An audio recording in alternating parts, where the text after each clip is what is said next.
Welcome back to the show. I'm your host, Phil Risher, and on today's episode, we're diving into how to build a high performing sales team in the trades with Ryan Groth. Thanks so much for joining us today, man. Thanks for having me, Phil. Glad to be here. Yeah, for sure. So, Ryan is the founder and CEO of STG, which is Sales Transformation Group, which is a sales coaching and training company serving trades and home service contractors. STG helps growing businesses build structured, high performing, and scalable sales organizations. Ryan brings a competitive athlete's mindset to sales, viewing it as both art and science, helping owners transition from reactive to data driven sales leadership. I was very, very excited for this because most of the people that listen to this show need to hear this episode because I preach it. We do marketing, and it's always like the sales part is the missing piece. It's the secret Yeah. sauce. So, Ryan, can you tell us a little bit about how you got even into this and learned about the trades and sales? Yeah. So super thankful the way I got into this.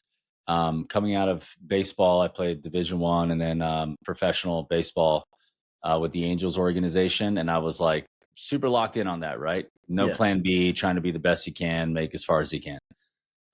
But, things happen. My career ended. I was released. And then I was like, all right, what do I do next?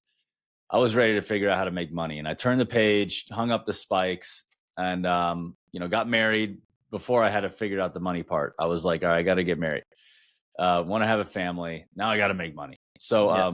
I had explored some sales jobs, and I was actually working with a concrete restoration company Mm. that was doing like all the deficiencies on condominiums in South Florida. So like there's a million of them, right? So they have spalling that happens from salt water to the rebar, and then it loosens up the concrete. And so there's just a ton of high margin, repair work that you can do on in South Florida. So I was working for this company thinking I'm going to go sell and have something I can drive forward and impact my career. But there was no path for me as a 27-year-old who's talented, hungry, ready to take over the world and feed my family. There was no path at this company for me to Mm.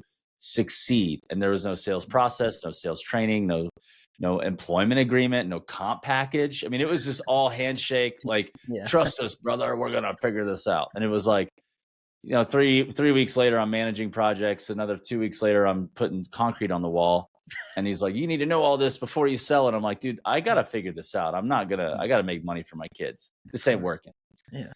Well, I later found out that that's very common in the trades. It's Yeah. very common that there's not a path for people to have a professional sales career Mm. there until I met one of the most successful and smartest business guys in my area.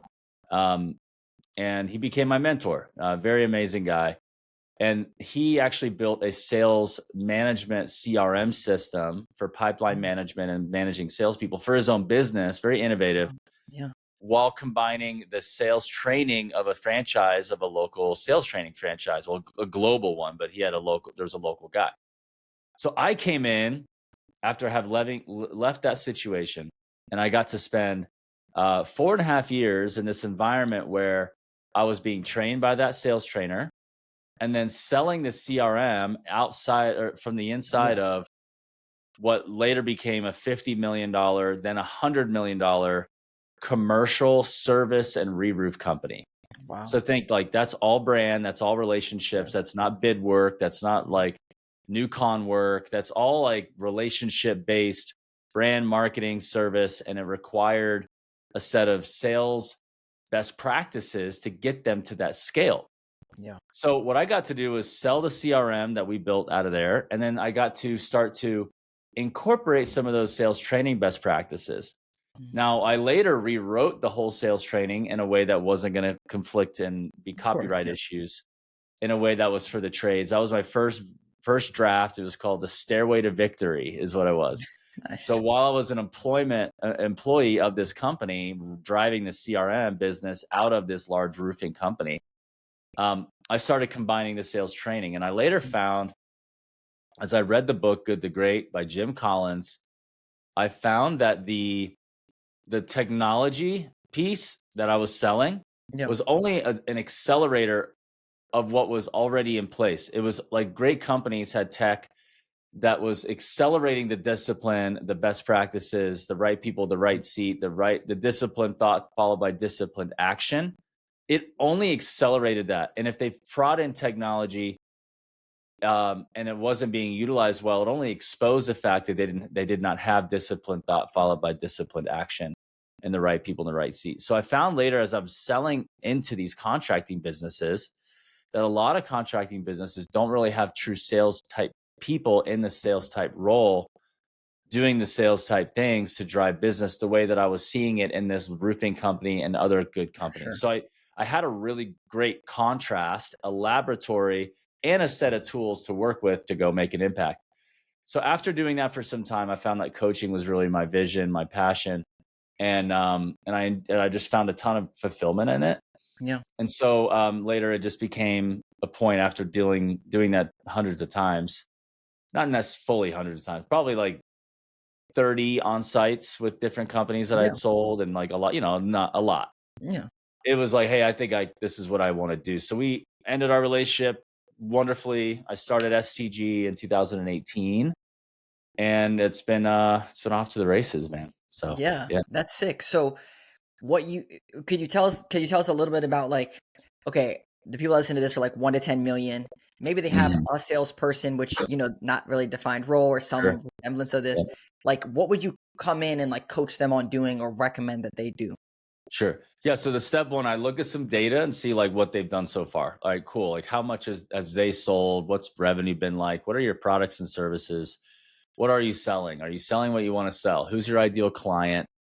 And let's focus on like what's worked well. Great. It's residential home repair and Yeah. replacement. Great. Whatever that is. Yeah. This is the type of homeowner. Here's our average ticket. Here's our conversion ratio. Let's just look at this. Let's look at what we're dealing with here. Then I would evaluate their personnel using a third party sales assessment that we use that helps us understand where they stack up from a sales competency standpoint. How far away are they from elite? How coachable are they? What's the scope of work to get their sales competencies up? Mm.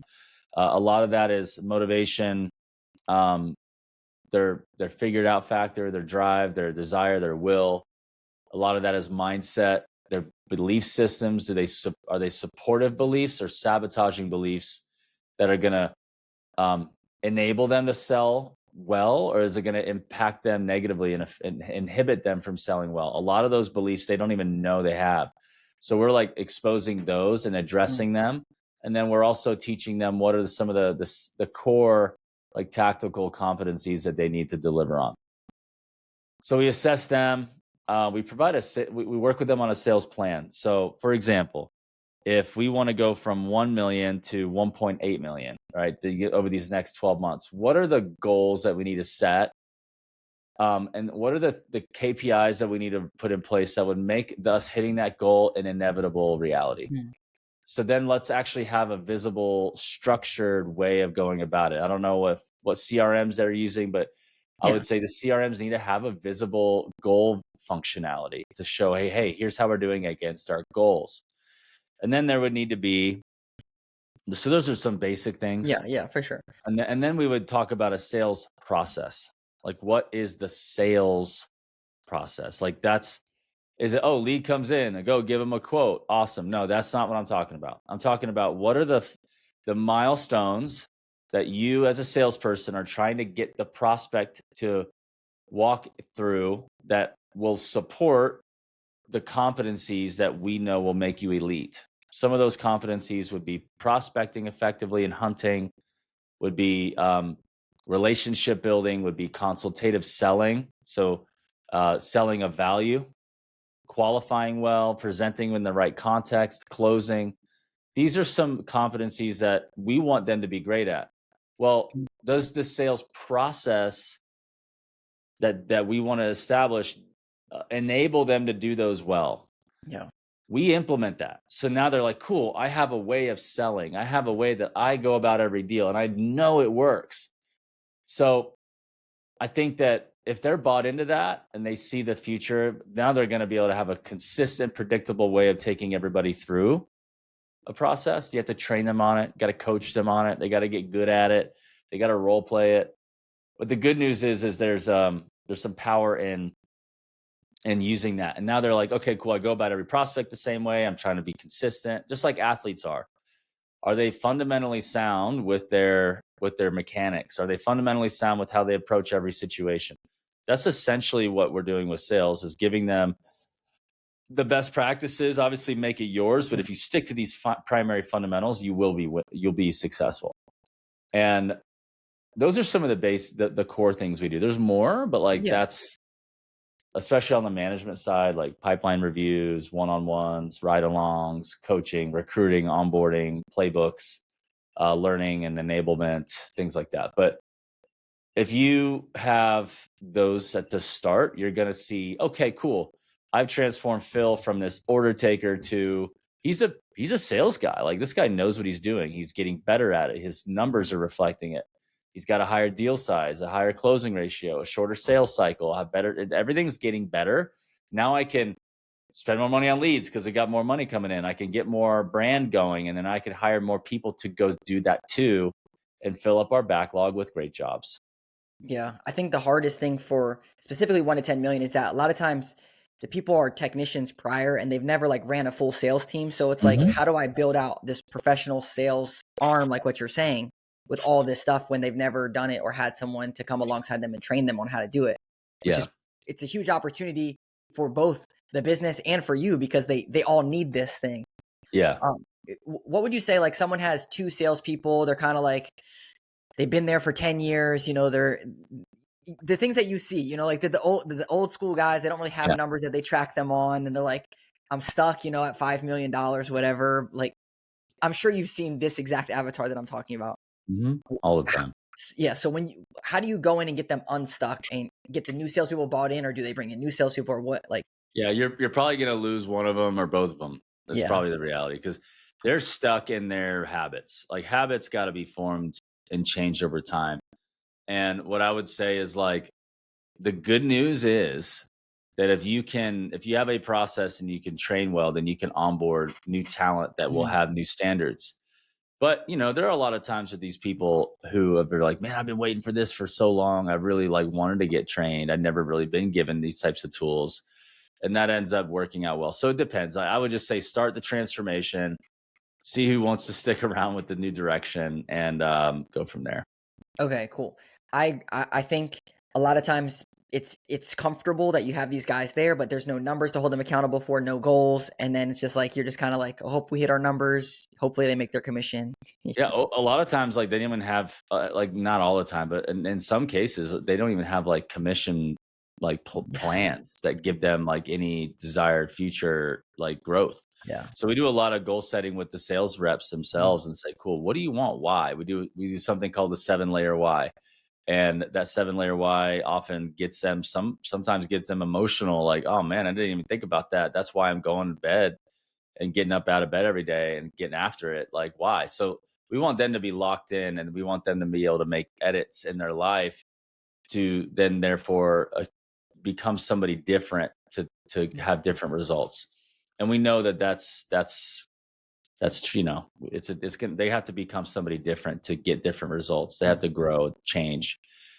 So yeah, we try that, and sometimes doesn't really work. I mean, it's Yeah. sometimes people don't want to do that. They're just super comfortable. But the ones that do, it's pretty cool. And then they're like, awesome, we have a new direction, we have some change, we have some new habits, we have some new standards.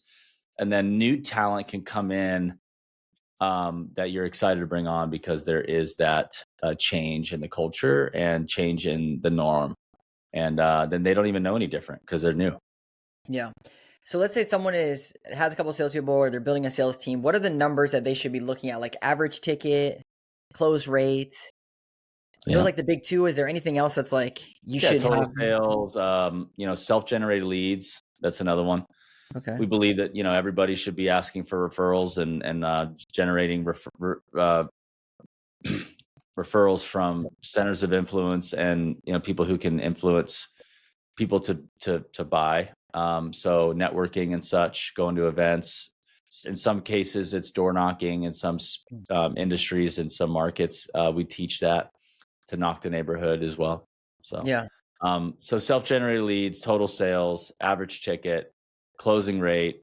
I do really like selling cycle, depending on the space, like, higher ticket or commercial businesses we do a lot with, you're not doing one call closes on replacement jobs. And so Yeah. typically there's a number there. So we like to track that.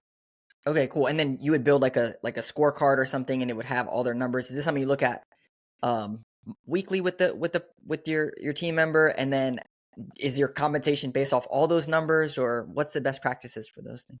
Yeah, I mean, you want to definitely monitor them and update them weekly. You're probably looking at monthly in terms of seeing like those KPIs for sure. Um, and then sales meetings are going to look like very pipeline focused, and then there's deeper accountability as well with one-on-ones if they're doing it right. Um, I think compensation in many cases will be some sort of base or no base commission, Mm, um, and then we have spiffs that we encourage that will maybe incentivize different types of behavior that isn't being solved through just the commission plan. So that could be something we do by quarter. We just look at their current situation and say, all right, let's incorporate this spiff or that, depending on what we're trying to change and motivate. So yeah. So it sounds like if someone has a sales leader, you can come alongside them. But a lot of these companies, they don't really have a full on sales leader. It's usually the right. business owner that's kind of trying to do it, but they don't have the person. And it sounds like you help a lot with that. It's like each situation is a little different, but we have to understand what you're doing and what you want to get out of it, and then hold people accountable. And you can help with that. Yeah, we either work with their sales leader in the Yeah. supportive fashion and train them, or we actually do it in a fractional Yeah. way, Awesome. depending on, that's more expensive. But it's like you're not paying, for a full-time employee and, Yeah. the things that come with that. So yeah. Yeah. Okay. I want to dive into the process piece because a lot of people have their process, right? Like that they're the number one salesperson, just do this thing. But like to train someone on this, there's got to be some foundational pieces that I would imagine is like, okay, when you build out a process, you got to do this, this, and this. Is there something that you can coach people on, or educate them on that? Yeah. So we have some foundational mindset things. So we talk about like expert persona, equal business stature, the gracefully assertive alpha dog, abundance mindset. We talk about that first. So we have to have like the right mindset going into to sales opportunities, because if you're not in the right state of mind and you have a bit of like a desperation about you, or a subservient selling Mm, posture, then you're gonna not navigate the sales process that we teach very effectively. So we teach more of like an equal business stature type of persona, so that they're not afraid to ask tough questions or challenge and things like that that the best salespeople are good at. If not, you're just an order taker. You're just an estimator. Like mm. salespeople, sales professionals are not just order takers and just giving you a number. So with all that said, um, we teach something called baseline selling. So we actually take a baseball diamond, and we lay out milestones across the base paths.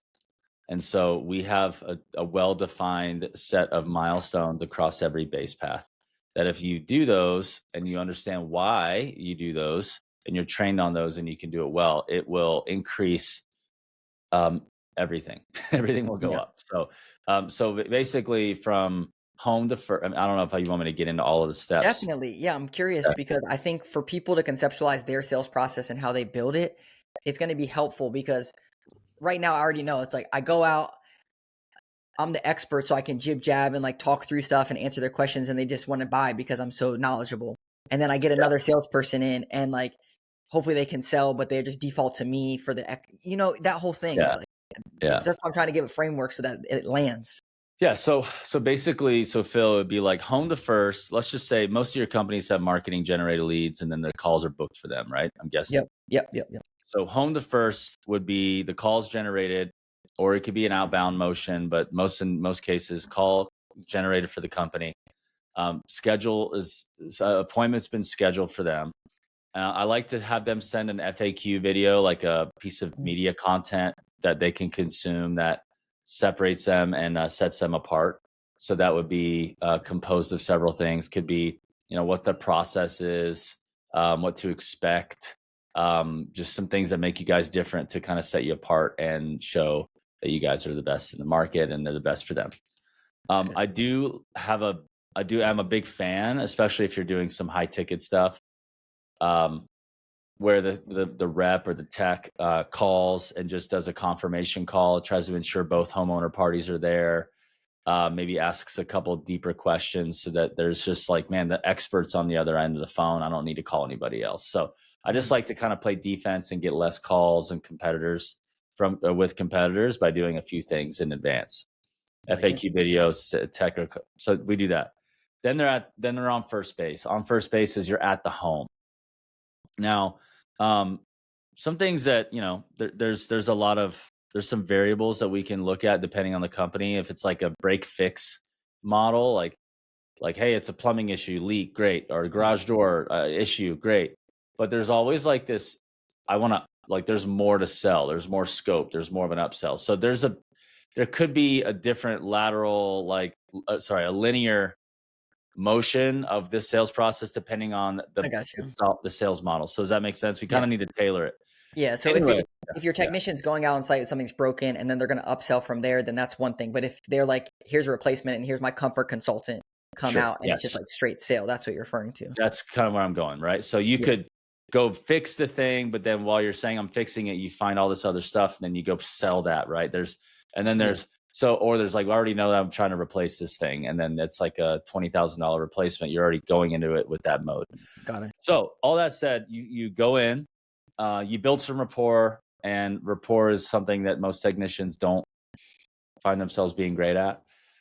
So we teach on that and have best practices on building a rapport. We want to teach them about sales resistance. So how to keep sales resistance low and understand when there is like a resistance from the prospect. So we even teach them about that and how you can't sell into that, or you can't match resistance with resistance. You got to lower it. And then, so we teach that. And then we talk about setting an agenda. So setting an agenda is you saying, I'm driving this thing, I'm in control, and you should trust me. I'm an expert. Here's what we're going to do. And I'm going to ask you a series of questions so I can be super helpful to you. Is that okay? Great. And at the end of that, it'll lead to a decision of what you want to do. And my goal is to help you with that. Sound good? Yes. So then we would get in. Sorry. Quick question. Is the resistance like, hey, I'm only going to have you guys here to fix my water heater and I don't want to do anything else or something like that? Yeah, it could be like, hey, like, I don't want you to sell me anything. Hey, like, I don't have much time for you. Got it. Like stuff that's, and obviously before the call, you could set good expectations, and that's the idea. But in most cases, they're there. And if you're like a pleasant human being and you're smiling and you care and you're asking them questions, that's not, it's going to be good. You're going to, you're going to be in a good spot. So get over the resistance, then, hey, no worries. The first step that I usually do, and this is how it's going to go. I go here, I do this checklist, I do this thing, and then we'll come back and da da da da. So you set the agenda. You set the agenda. Okay. And then a milestone I'd like to teach is the current agitated state. So what is that current agitated state? It's your job to find out. So ask questions about what's going on. Why do they call you? What's the real issue? Get to the pain, right? And then I do want them to know and find out the desired state. So they're telling you what the gap is. So you see me in this camera frame, right? Yeah. I'm taking this current agitated state is starting here. And then when I find out the desired state, I'm out here, right? Mm-hmm. Well, when the sales professional has found that, they've created a frame. Guess who's on the other side of the frame? Me. I'm the guy who can help you go from here, right? So you have done a good job understanding that. We also want to know their compelling reason to fix that. Like, what's their real compelling reason? Why do they actually want to do that? So I like to have them hang out in the hot tub of pain, this agitated state, this desired state, and then the compelling reason to fix it. It's got to be an emotional thing. And we got to get down to the frustrations, how upset they are, disappointed, worried, angry, concerned, how anxious they are, all that stuff. Definitely. That's it. That sells. That sells value. That makes you different. And guess what happens when the prospect is being asked questions that get that out of them? Are they annoyed? No. They're understood. They feel cared for. They feel heard. That is actually what happens. Mm, So you sales reps are like, I don't want to ask those questions. Like, dude, well, you don't want to sell because you are carrying so much when you do that. You're asking questions exactly. that they'd never been asked before. And people So are you not do just gonna that. come up to you and tell you all their problems. Like, that's just weird. So when you ask the question, it opens the door for them to then tell you all the issues. Yep. Yeah.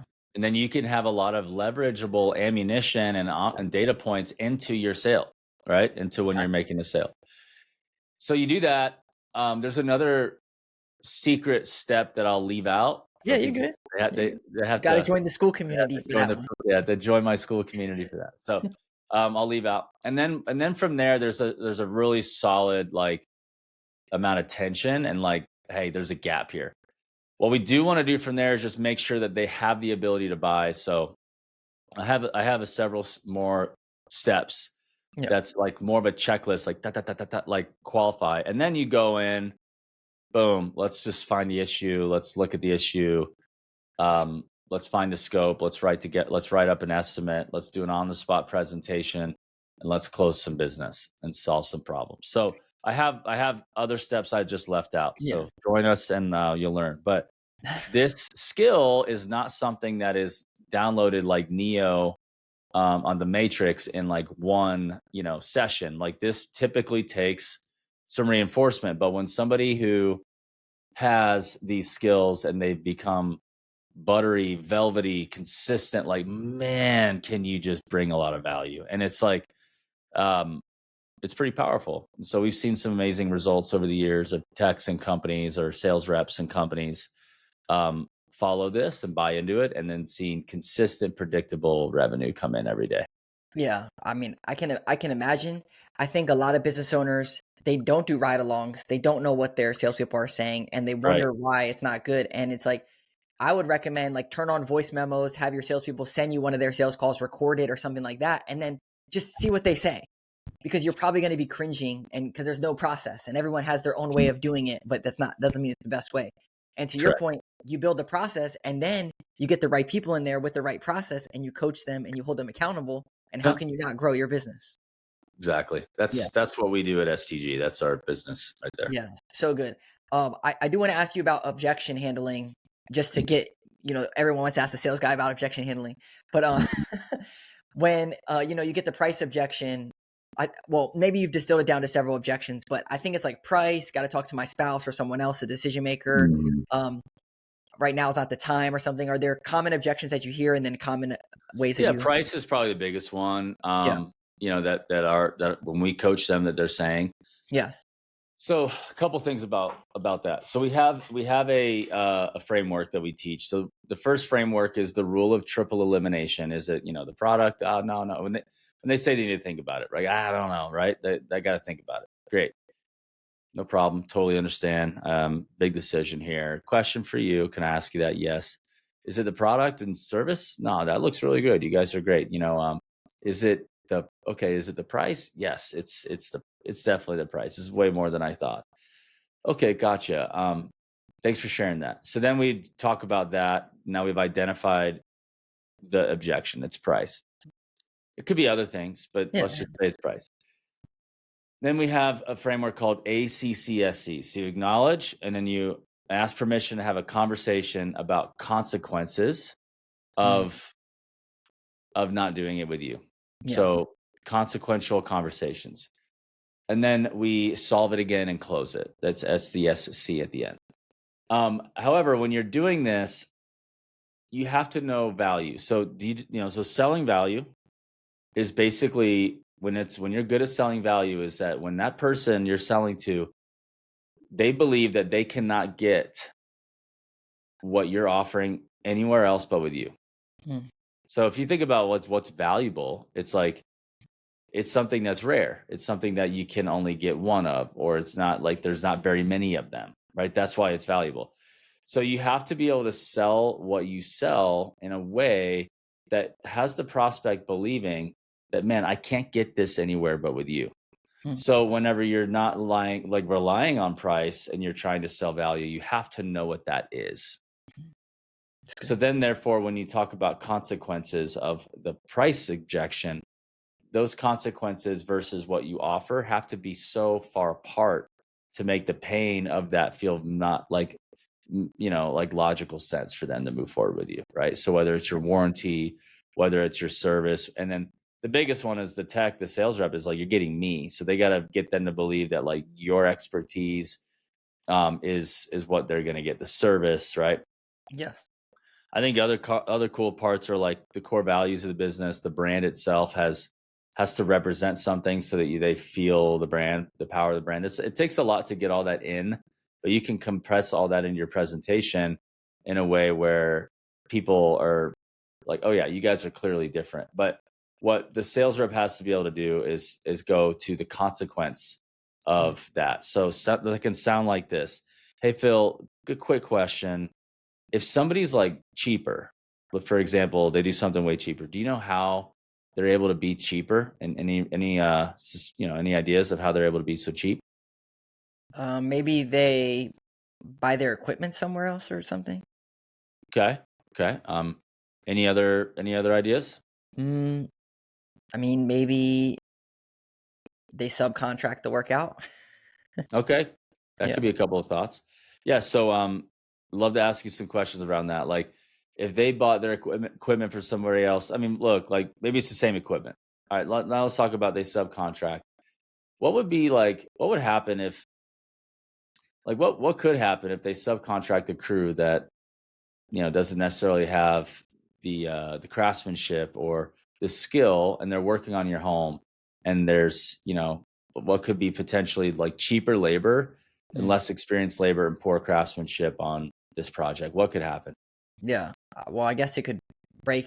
Yeah, it could break. It could not work. It could not be under warranty. It could some of those things probably. Sure. And oftentimes if they are cheaper, they probably don't have the warranty or the same quality of warranty. And then many companies don't stay around that long and they don't answer their phones. So like let's pretend you go cheaper. There's some sort of warranty that's not as good as ours. The workmanship isn't good, and then you need to call them back because something's not working, right? Mm. So you may be saving a couple grand, but then what happens if they're not responding? What is that? What would happen? I would be very frustrated and mad. And then financially, what would happen? I would have. I would probably have to buy it again or spend more money. Right. Yeah. So we may be a little bit more expensive, but what are you getting with us? Yeah. You're getting a great warranty. You've seen the reviews. You've seen, looking me dead in the eye. You got my cell phone number. We're gonna deliver, and you're gonna have peace of mind. So ultimately, you're not having the risk of having to pay for a service again, which happens a lot, unfortunately. Yeah. I like it. I love it. I love it. Not just like it. So it's like consequence based questions. I'm more Yeah. question based sales guy than like I teach Great. like just try to like push through and mow them down. There's a time and place to do that, but like if we could teach a sales rep, a tech, how to just ask questions about what would happen, it's like pretty logical what the Yeah. solution is, So And it takes the combative nature out of it, and if you built a rapport up until that point, it almost seems like you're still asking them questions and coaching them through selling themselves on you, but not actually yeah, doing it, which is beautiful. I love it. that's definitely the goal here. I mean, what I just did Yeah, is hard for the average contracting technician to of do. course. Of That I course. made it look easy because I do it all the time. But like the Yeah. goal is if they could be half that good, they're gonna Yes. sell more. Yeah. Right. And that's yeah. For sure. Well, Ryan, man, this has been great. I think this is one of the most action-packed episodes that we've done, and I appreciate you just like laying it all out there Oh, and walking people through this. I hope that people got value from this. So, where me should people too. go to learn more about STG? You, we mentioned we dropped your school community, but anything else that they should do? Yeah, check out the school community. I mean, we have some free sales training content in there, and then you can chat with us. I even have an owner call that you can hop on that I coach owners in a small group, so you're able to hop onto that. Cool. What else? Yeah, I mean, you could find me on LinkedIn and Instagram. Just look up Ryan Groth. I'm in like, I'm smiling. You see my face. Um, and if you go to salestransformationgroup.com, you can also find us. You might be catching me in the middle of a website rebuild. My Very website's good. honestly garbage. It's been like SEO has not been my thing for years. I need to put some energy into it. So my website's okay. There's a lot more behind it than even our website shows. And then our YouTube's pretty good. You know, you can see some podcasting and stuff there. I have a bunch of content on YouTube. So yeah, check us out and hit us up. Awesome. Well, thanks, brother. It's good to get to learn more about your business and stuff, and look forward to continue the conversation. Yeah, appreciate that, Phil. Appreciate you, man. Yeah, man.